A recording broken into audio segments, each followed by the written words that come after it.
ఓం శ్రీ మహాగణాధిపతియే నమః. శ్రీమాత్రే నమః. వాక్శుద్ధిని ప్రసాదించినటువంటి వాగ్దేవికి నమస్కరిస్తూ భగవద్బంధువులందరికీ మా నమస్సుమాంజలు. ప్రకాశకాంత చిన్మయం ప్రసన్నదారు విగ్రహం ప్రఫుల్ల సుందరం పూరీ ప్రమోద మందిరం విశూన శృంగశోషణం విశాల వైద్య ఘోషణం సహస్యగోళలోచనం మహాప్రభుం భజామ్యం. పరంపరా విమండితం తటే పటే మటేరతం మహాప్రసాదమజ్జితం మహానుభావ సజ్జితం సువర్ణకిరణ నిర్ణితం సమందమందహాసితం పహండి నృత్యవండితం జగద్గురుం భజామ్యహం. ఓం శ్రీ జగన్నాథాయ నమః. ఈరోజు ఎంతో పవిత్రమైన జగన్నాథుని రథచక్రాలు కదిగే ఒక పుణ్యమైన దినంగా భావిస్తూ ఉంటారు. పూరీ క్షేత్రం అనగానే జగన్నాథపురిగా పిలుచుకునేటువంటి మహాక్షేత్రంలో శ్రీకృష్ణుడు, బలభద్రుడు, సుభద్రాదేవి వెంచేసి ఉన్నారని పురాణాల ప్రకారం తెలుస్తూ ఉంటుంది. అటువంటి పవిత్ర క్షేత్రంలో జగన్నాథుడు దేవుడి దగ్గరికి మీరు రావక్కర్లేదయ్యా, నేనే మీ దగ్గరికి వచ్చి మీ మంచి చెడ్డలు చూస్తూ ఉంటాను అని చెబుతూ సంవత్సరానికి ఒక మారు రథయాత్ర ద్వారా తన అత్తగారి ఇంటికి వెళుతూ మధ్యలో మనందరినీ పలకరిస్తూ వెళ్తూ ఉంటాడంట. అటువంటి పవిత్రమైన రథయాత్ర గురించి ఈరోజు ప్రవచించుకునే ప్రయత్నం చేద్దాం. మరెన్నో పవిత్రమైన ప్రవచనాల గురించి, ఆలయ క్షేత్రాల గురించి, దేవతా విశిష్టతల గురించి తెలుసుకోవటానికి మన మాస్పేస్ ఛానల్ని సబ్స్క్రైబ్ చేసుకోవటమే కాకుండా 10 మంది మిత్రులకు కూడా దీన్ని అందించడం వల్ల వారు కూడా ఇవన్నీ వినే అవకాశం లభించటమే కాకుండా మరెన్నో చక్కని విశేషాలని మీ ముందు ఉంచేందుకు మాకు కూడా తగినటువంటి ప్రోత్సాహం లభిస్తుంది అని అందరికీ కూడా తెలియజేస్తున్నాం. కనుక మీకు మా వీడియోస్ కానీ నచ్చినట్టయితే తప్పకుండా అందరూ కూడా సబ్స్క్రైబ్ చేయటమే కాకుండా మరికొంతమందికి మన ఛానల్ని గురించి తెలియచేయాలని ప్రార్థిస్తూ ఉన్నాం. ఓం శ్రీమాత్రే నమః. జగన్నాథుడు అనగానే జగత్తుకి మొత్తానికి కూడా అధినాయకుడు కదండి. అటువంటి నాయకుడు అయినటువంటి పూరీ జగన్నాథుడు భక్తులు ఎక్కడ ఉంటే అక్కడే తాను ఉంటాను అని తన అవతారాలన్నిట్లో కూడా వర్ణిస్తూ వస్తూ ఉన్నాడు. అటువంటి జగన్నాథుడు సంవత్సరానికి ఒక మారు తానుండే క్షేత్రం నుంచి ప్రజలందరినీ పలకరించడానికి తానే స్వయంగా బయటికి వస్తూ ఉంటాడంట. ఇక్కడ విశేషం ఏమిటయ్యా అంటే, ఏది ఆలయంలోనైనా ఉత్సవ విగ్రహం వేరుగా, మూల విరాట్టు వేరుగా ఉంటూ ఉంటుంది. కానీ పూరీ క్షేత్రం యొక్క మహేచ్ఛం ఏమిటయ్యా అంటే, ఇక్కడ ఉత్సవ విగ్రహం ఆయనే, మూల విరాట్టు ఆయనేనంట. ఎప్పుడైతే జనాల్లోకి రావాలనుకుంటాడో స్వయంగా అన్నే రథం మీద కూర్చోబెట్టి తీసుకొని వస్తూ ఉంటారు. వేరే ఉత్సవ విగ్రహాలంటూ ఏమి ఉండవండి. ఏదైతే మనం గర్భగుడిలో దర్శించుకుంటూ ఉంటామో రోజు, ఆ స్వామివారే స్వయంగా మన ఇంటి చెంతకి వచ్చి మనని ఆశీర్వదిస్తూ ఉంటారంట. ఎంత అదృష్టవంతులో ఆ పూరీ నివాసులు. వారే స్వయంగా స్వామివారే వారి ఇంటి ముందుకి వచ్చి వారిని ఆశీర్వదిస్తున్నారంటే నిజంగా అంతకన్నా పుణ్యం మరొకటి ఉంటుందా చెప్పండి? అటువంటి అనుగ్రహాన్ని పొందగలుగుతున్నారంటే వాళ్ళ పూర్వజన సుకృతం అయ్యి ఉంటుంది. అటువంటి స్వామివారు జగన్నాథుడు అంటే జగన్నాటక సూత్రధారి. ఆయన విశ్వవ్యాప్తుడు, చక్రీ సర్వాంతర్యామి అంటారు. అటువంటి విష్ణువు ప్రతి ఒక్క అణువులో నివసిస్తూ ఉంటాడు. కేవలం పూరీలోనే కాదండి, మన ఇంటి నందు, మనలోనూ, ప్రతి జీవిలోనూ కూడా జగన్నాథుడు ఉంటూ ఉంటాడు. ఆ జగన్నాథుని కటాక్షం కలిగిస్తూ ఉంటాడు. అటువంటి జగన్నాథుడు ఏమి చెబుతున్నాడయ్యా అంటే, దేవుడి మీద భక్తిని మీరుంచండి, మిమ్మల్ని రక్షించే బాధ్యత నాది, మిమ్మల్ని అనుగ్రహించే బాధ్యత నాది, మిమ్మల్ని నడిపించే బాధ్యత నాది అంటూ ఉంటాడంట జగన్నాథుడు. అంతే కదండి. అర్జునుడు ఏమి చేశాడు? కేవలం కృష్ణుని మీద భక్తితో ఆయన మీద నమ్మకాన్ని ఉంచాడు. అటువంటి అర్జునుడికి కురుక్షేత్ర సంగ్రామాన్నే విజయంగా అందించాడు. మరి అది శ్రీకృష్ణుడి యొక్క లీల.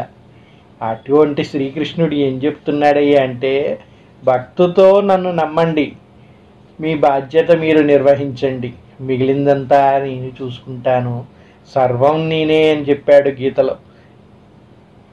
మీరు చేసే కర్మకి అన్నిటికీ కూడా బాధ్యుణ్ణి నేనే, మిమ్మల్ని ప్రోత్సహించేది నిన్నే, మిమ్మల్ని ప్రేరేపించేది నేనే అని చెప్పాడు.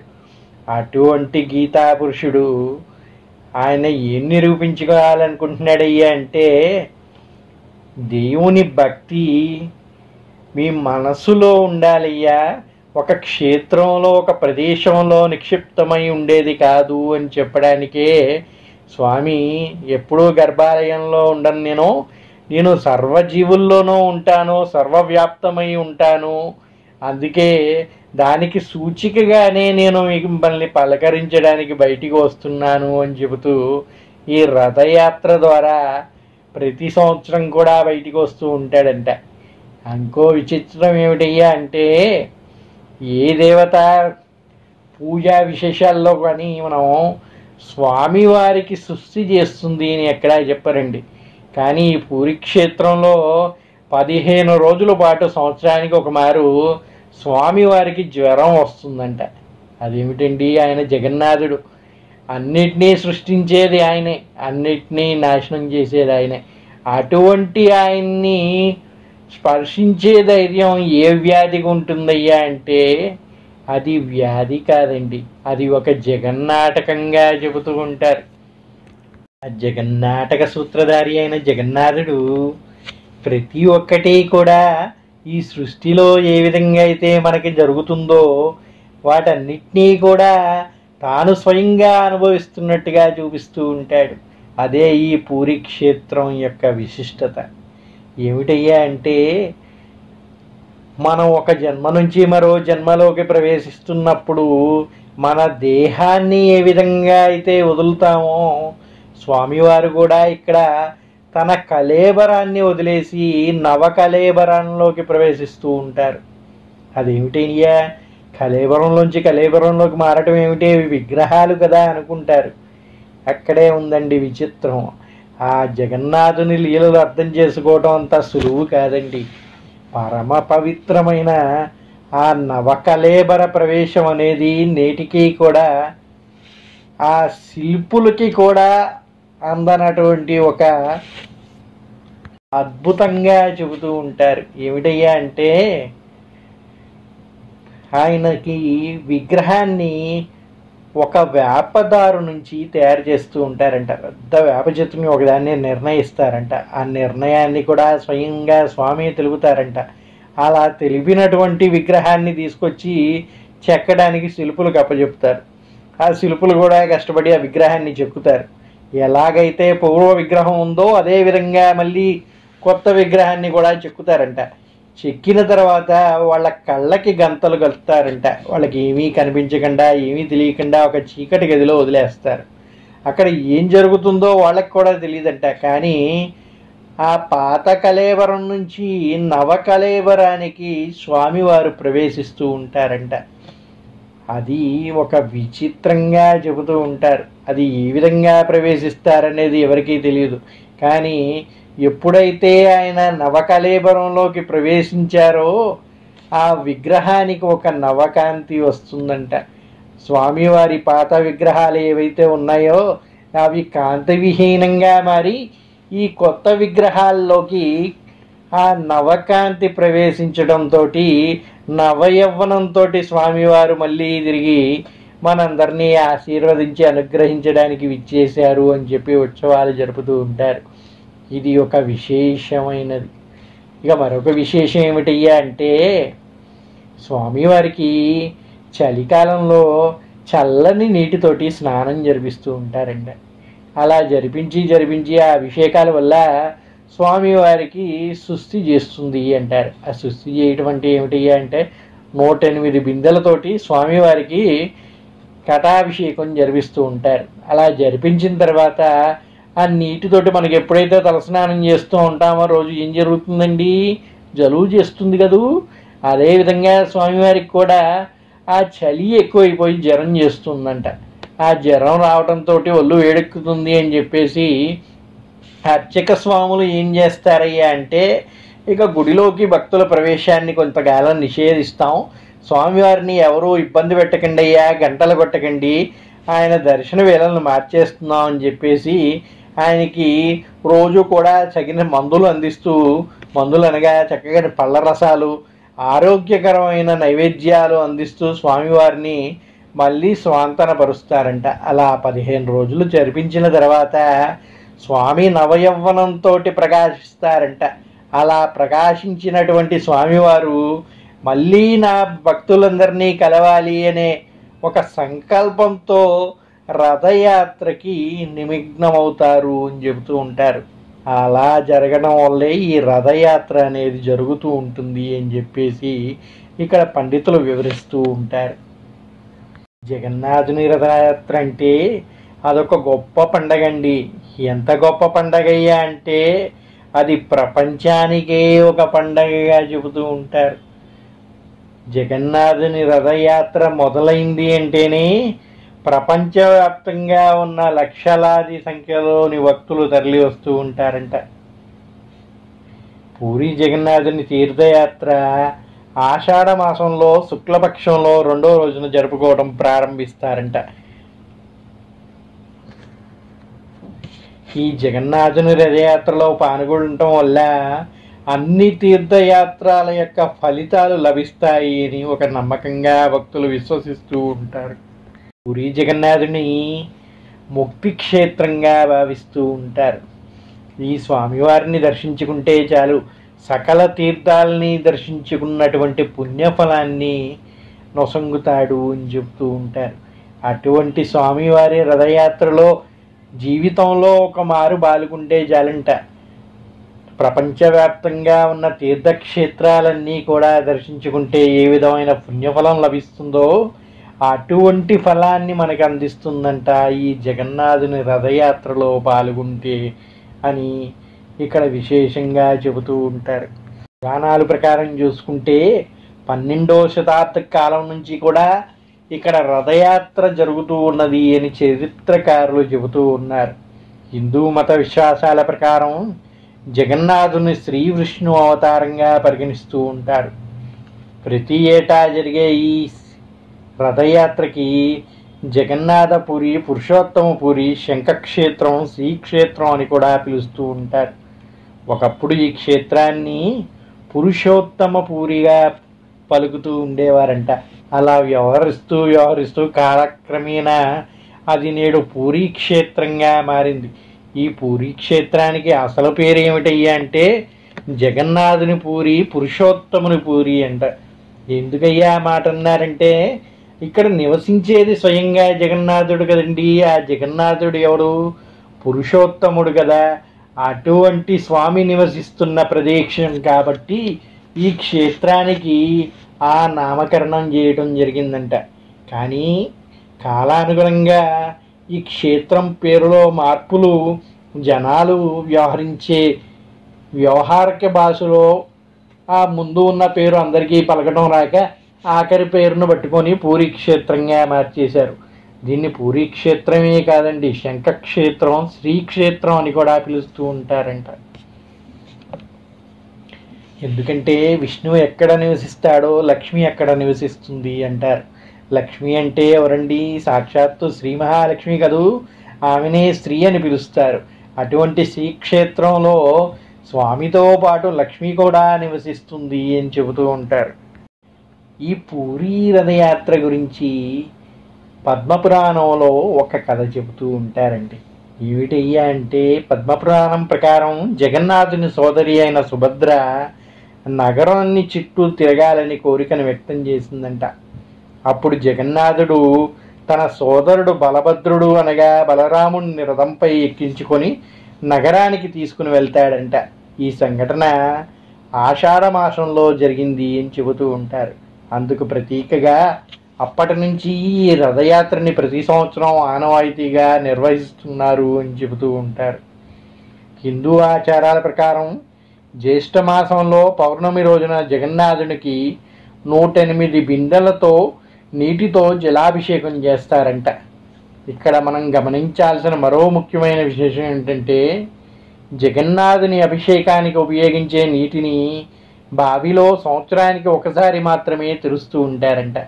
ఎప్పుడు చూసినా కూడా మనం ఈ ఏ నీటితో అయితే స్వామివారికి ఈ అభిషేకం జరిపిస్తారో అది సంవత్సరం మొత్తం కూడా మూసి ఉంటుందంట. ఆ బావి కేవలం ఆ రోజు మాత్రమే తెరుస్తారంట. తెరిచి అందు నుంచి 108 బిందెల నీళ్లని తోడి దానితో స్వామివారికి జలాభిషేకం చేస్తారంట.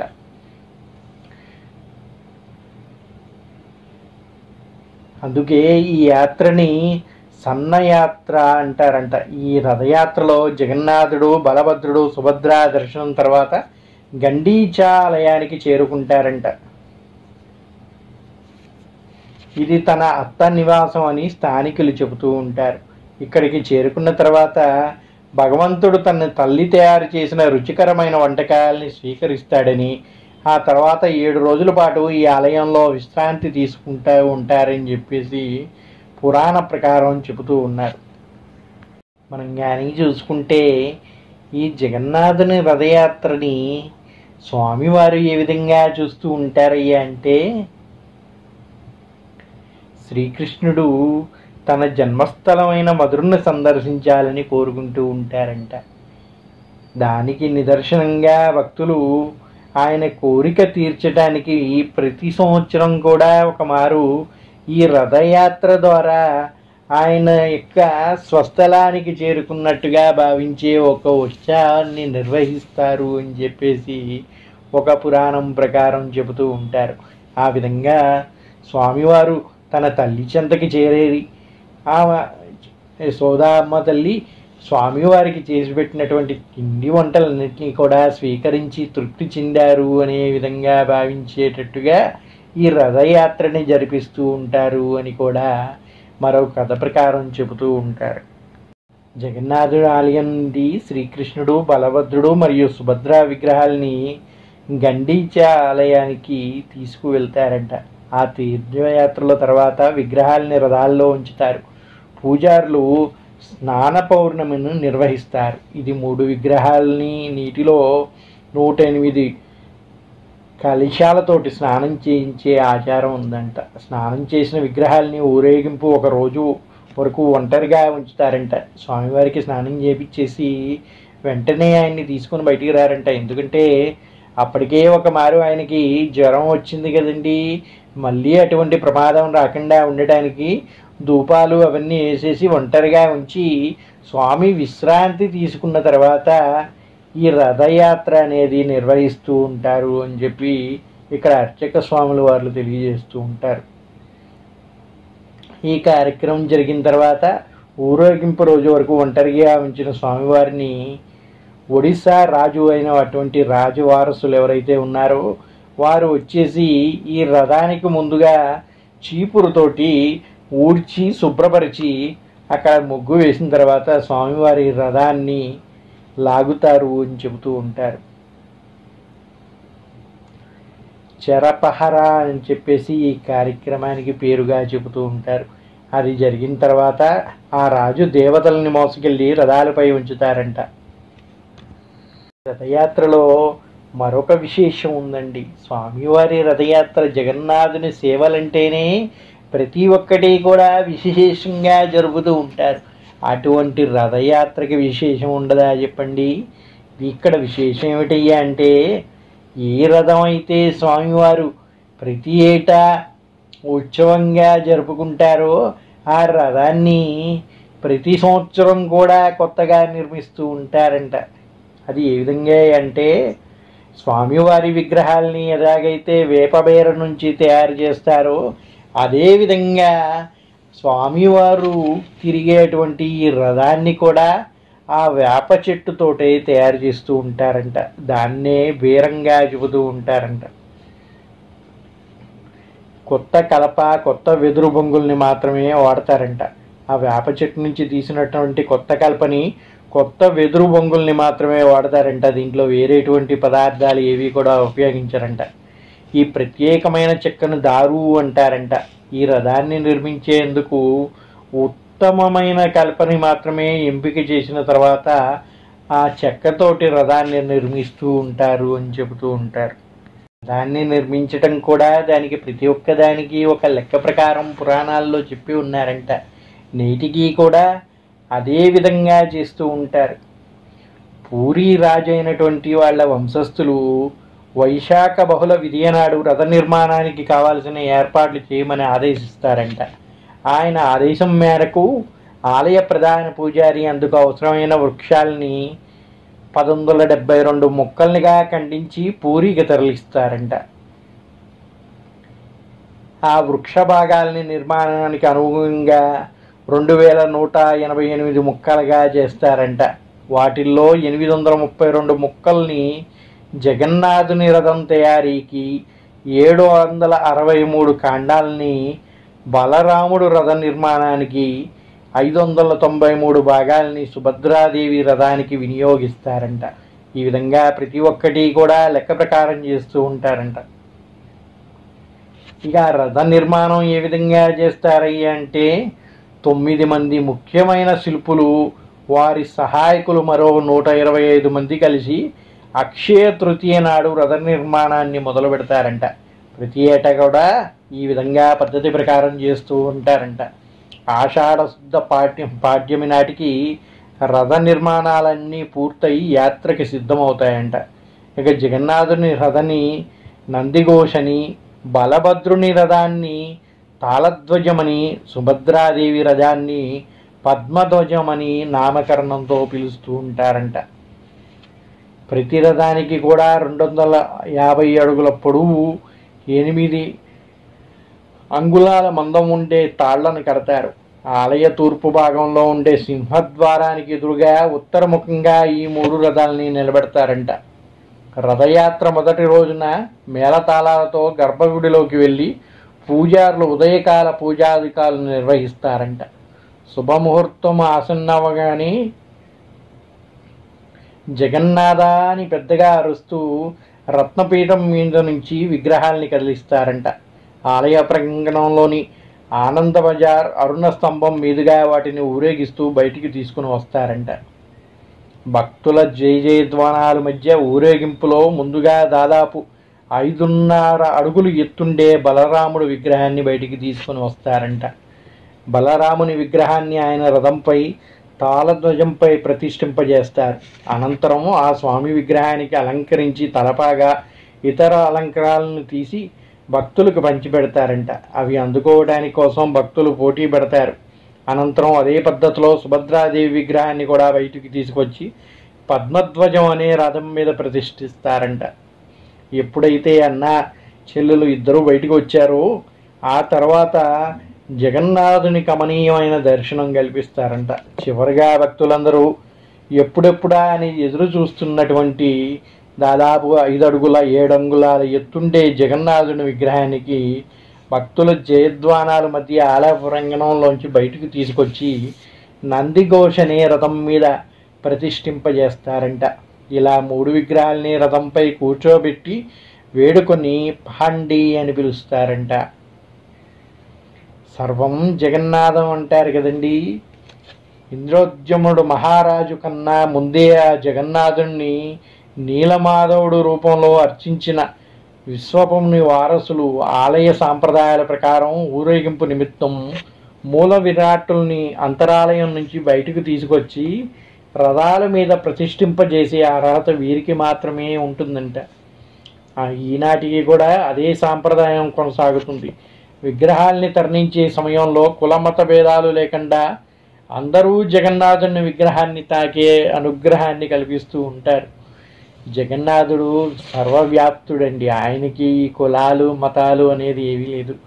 ఆయన జగద్గురు. అందుకే వీటన్నిటినీ కూడా లెక్క చేయడంట. స్వామివారి విగ్రహాలు బయటకు వచ్చేటప్పుడు భక్తులందరూ కూడా ఆయన్ని స్పృశించి ఆయన అనుగ్రహాన్ని పొందే అర్హతని పొందగలుగుతారంట. మామూలుగా మనం ఏ దేవతా విగ్రహాలు ఏ ఉత్సవం జరుగుతున్నప్పటికీ స్వామిని తాకే అర్హత మనకి ఉందో లేదో అని భయపడుతూ ఉంటాం. కానీ ఈ జగన్నాథుడు ఎటువంటి వాడయ్యా అంటే నేను అందరి వాడిని, అందరూ నా వాళ్ళే అంటూ ఉంటాడంట. అందుకే స్వామివారి విగ్రహాన్ని బయటికి తీసుకొస్తున్నప్పుడు ప్రజలందరూ కూడా ఆయన్ని తాకే ప్రయత్నం చేస్తారంట, ఆయన అనుగ్రహాన్ని పొందే ప్రయత్నం చేస్తూ ఉంటారంట. అందులో ఎటువంటి కుల మత భేదాలని పట్టించుకోరంట. ప్రతి ఒక్కరూ కూడా ఆయన్ని స్పర్శించే అనుగ్రహాన్ని కలగాలని ఎంతో తాపత్రయపడుతూ ఆ రథాన్ని ఒక్కసారైనా లాగి ఆయన అనుగ్రహాన్ని పొందాలి అని ప్రయత్నిస్తూ ఉంటారు అని చెబుతారు. జగన్నాథుడు బలభద్రులు రథారూఢులై యాత్రకు సిద్ధంగా ఉండగా పూరీ సంస్థానాధీశులైన జగన్నాథుడికి నమస్కరించి రథం మీదకి ఎక్కి స్వామి ముంగిట బంగారు చీపురుతో శుభ్రం చేస్తారంట. ఇక్కడ రాజు కూడా సేవకుడే అని చెప్తూ స్వామి నీ సేవకి నేను కూడా ఉంటానయ్యా అని చెప్పి ముందుకు వస్తాడంట. ఆ విధంగా ఆ రాజుల కాలం నుంచి కూడా ఆ దేశానికి రాజు, ఆ పూరి క్షేత్రానికి రాజు, ఆ వంశీకులు ఎవరైతే ఉన్నారో వారు ముందుగా వచ్చి బంగారు చీపురుతో ఆ రథాల ముందు శుభ్రం చేస్తారంట. శుభ్రం చేసి స్వామి నేనే స్వయంగా ముందు వచ్చి మీ సేవలో పాల్గొంటున్నాను, ఇక కదలండి అయ్యా అని చెప్పి ప్రార్థిస్తారంట. దీన్నే చరాపహరా అంటారంట. ఆ తర్వాత కస్తూరితో కల్లాపి జల్లుతారంట. ఊరేగింపుకు సిద్ధంగా ఉన్న స్వామిపై పూరీ సంస్థానాధీశులైన గంధం నీళ్లు చిలకరించి కిందకు దిగి రథం చుట్టూ 3 ప్రదక్షిణలు చేస్తారంట. అలాగే బలరాముడు సుభద్రాదేవిని కూడా అర్చించి వారి రథాల చుట్టూ కూడా ప్రదక్షిణ చేసి రథాలకు తాత్కాలికంగా అమర్చిన తాటి మెట్లను తొలగిస్తారంట. ఇక అంగరంగ వైభవంగా జగన్నాథుని రథయాత్రకు సిద్ధమవుతారు. స్వామివారి రథాన్ని చాలా ఎత్తుగా ఉంటుంది కదండి, అందరూ ఎక్కడానికి వీలుగా ఉండదు కనుక ముందుగా రథాన్ని స్వామివారిని ప్రతిష్ఠింపజేసి ఆ పూజా కార్యక్రమాలు నిర్వహించే వరకు తాత్కాలికంగా మెట్లు నిర్మించి ఉంటాయంట తాటి బద్దలతోటి. ఆ మెట్లని తీసివేస్తారంట.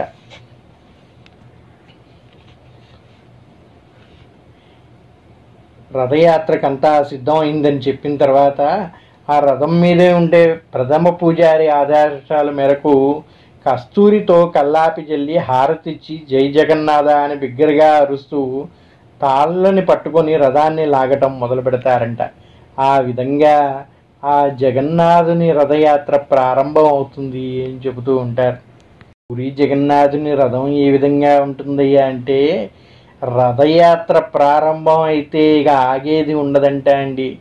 ఏమి జరిగినా ఎలా ఉన్నా కూడా ఒకసారి రథం కదిలిందంటే వెనక తిరిగి చూసే ఆలోచనే ఉండదంట, వెనకడుగు వేసే ప్రసక్తే ఉండదంట. లక్షలాది మంది భక్తజనం నడుమ జగన్నాథుని రథం మందగమనంతో కదులుతూ ఉంటుందంట. దీన్నే ఘోష్ యాత్ర అంటారు. ఈ క్రమంలో రథచక్రాల కింద ఎవరన్నా పడినా, దారిలో ఏ దుకాణం అడ్డు వచ్చినా రథం వెనకడుగు వేసే ప్రసక్తి ఉండదంట. అడ్డొచ్చిన వాటిని కూలగొట్టైనా సరే రథం ముందుకు వెళ్తూ ఉంటుందంట. దానికి కావాల్సిన ఏర్పాట్లన్నీ ముందే చేస్తుంది, జాగ్రత్తలన్నీ తీసుకొనే మొదలు పెడతారు. కానీ ఆ కార్యక్రమంలో ఏదన్నా చిన్న పొరపాటు డొల్లి అటువంటి ఏమన్నా జరిగినా కూడా ఆ రథయాత్రని వెనక్కి మళ్లించడం కానీ జరపడం కానీ జరగదంట. అది కొనసాగుతూనే ఉంటుంది అని చెప్తూ ఉంటారు. జగన్నాథుని గుడి నుంచి ఆ గండీచా మందిరానికి చేరుకోవడానికి 3 మైళ్ళ దూరమే ఉంటుంది. కానీ మందగమనంతో ప్రవహిస్తూ ఉంటుందంట ఈ జగన్నాథుని రథయాత్ర. ఏ విధంగా అంటే లక్షలాది మంది జన సమూహంలో ఆ జనసాగర మధ్యంలో కదిలే ఈ నావ ఎంతో మందగమనంతో ప్రయాణిస్తూ ఉంటుంది అని చెబుతూ ఉంటారు. 12 గంటల సమయం పడుతుందంట. మామూలుగా అయితే 3 మైళ్ళ దూరం అంతసేపు అండి, నడుచుకొని అలా వెళ్ళిపోవచ్చు. కానీ ఈ జగన్నాథుని రథయాత్ర ఆ లక్షలాది మంది భక్తులు పాల్గొంటారు కనుక వారందరూ స్వామివారిని తీసుకొని వెళ్ళటానికి 12 గంటల సమయం పడుతూ ఉంటుందంట. గండీచా ఆలయానికి చేరుకున్న తర్వాత ఆ రాత్రి బయటే రథాల్లో మూల విగ్రహాలని విశ్రాంతి ఏర్పాటు చేస్తారంట. వెళ్ళగానే అత్తగారింటికి తీసుకెళ్ళరు స్వామివారిని. ఒక రోజు మొత్తం కూడా రాత్రి వీళ్ళు వెళ్ళేసరికి అక్కడికి రాత్రి అవుతుందంట. 12 గంటల సమయం పడుతుంది. మరి ఆ సమయంలో వారిని నిద్రలేపి ఇబ్బంది పెట్టకూడదనే ఉద్దేశంతో ఆ రోజు స్వామివారికి విశ్రాంతి ఏర్పాట్లు ఆ రథంపైనే ఏర్పాటు చేస్తారంట. మరునాడు ఉదయం మేళతాళాలతో గుడిలోకి తీసుకుని వెళ్తారంట. వారం రోజుల పాటు గండీచాదేవి ఆతిథ్యాన్ని స్వీకరించి అనంతరం దశమి నాడు తిరుగు ప్రయాణం మొదలవుతుందంట. దీన్నే బాహుదా యాత్ర అని కూడా పిలుస్తూ ఉంటారు. ఆ రోజు మధ్యాహ్నానికి 3 రథాలు జగన్నాథ ఆలయానికి చేరుకొని గుడి బయట ఉండిపోతాయంట. అలా ఆషాఢ శుద్ధ ఏకాదశి నాడు స్వామివార్లు బంగారు ఆభరణాలతో అలంకరిస్తారు. ఈ వేడుకను చూసేందుకు భక్తులు బారులు తీరుతారంట. ద్వాదశి నాడు విగ్రహాలని మళ్ళీ గర్భగుడిలోని రత్నసింహాసనంపై అలంకరించడం వల్ల యాత్ర సమాప్తం అవుతుంది అని చెప్తూ ఉంటారు. యాత్ర అంతా ముగిసి స్వామిగారు తిరిగి పూరి క్షేత్రానికి చేరుకోగానే స్వామివారిని మళ్ళీ గర్భాలయానికి తీసుకుని వెళ్ళారంట. ఒక రోజు మొత్తం కూడా ఆలయం బయటే రథంపైనే ఉంచి స్వామివారికి స్వర్ణాభరణాలతోటి మణిమాణిక్యాలతోటి చక్కటి అలంకరణలు జరిపిస్తారంట. అవన్నీ చూడటానికి 1000 కళ్ళైనా చాలవు ఉంటారు. అటువంటి గొప్ప దర్శనాన్ని భక్తులందరికీ కూడా ఆ రథాల మీద నుంచి అనుగ్రహిస్తారంట స్వామివారు. అందరూ కూడా తనివి తీరా స్వామిని చూసిన తర్వాత మరుసటి రోజు స్వామివారిని గర్భగుడిలోకి ఆయన రత్న సింహాసనం పైకి తీసుకుని వెళ్తారు అని చెప్తూ ఉంటారు. దానితో ఈ జైత్రయాత్ర ముగుస్తుంది అని చెప్తూ ఉంటారు. ఈ విధంగా జగన్నాథుని రథయాత్ర జరుగుతూ ఉంటుందంట. యాత్ర పేరిట ఈ 10 రోజులు కూడా గర్భగుడిలో స్వామివారు లేకుండా ఉండటంతో బోసిపోయి ఉన్నటువంటి ఆలయం ఎప్పుడైతే స్వామివారు పునఃప్రవేశం చేస్తారో కొత్త శోభతో తలరాడుతూ ఉంటుందంట. అటువంటి జగన్నాథుని యొక్క రథయాత్ర చూడటం పూర్వజన్మ సుకృతం ఉంటేనే ఆ అదృష్టం లభిస్తూ ఉంటుంది అని చెబుతూ ఉంటారు. జీవితంలో ఒకమారైనా జగన్నాథుని రథయాత్ర చూసే భాగ్యం కల్పించాలని ఆ జగన్నాథుని ప్రతి ఒక్కరూ కూడా వేడుకోవాలి అని చెప్తూ ఉంటారు. ఓం నమో జగన్నాథాయ నమః. స్వస్తి. సర్వే జనా సుఖినో భవంతు. సర్వదేవతా అనుగ్రహ కటాక్షిద్రస్తు. శ్రీకృష్ణ పరబ్రహ్మణే నమః.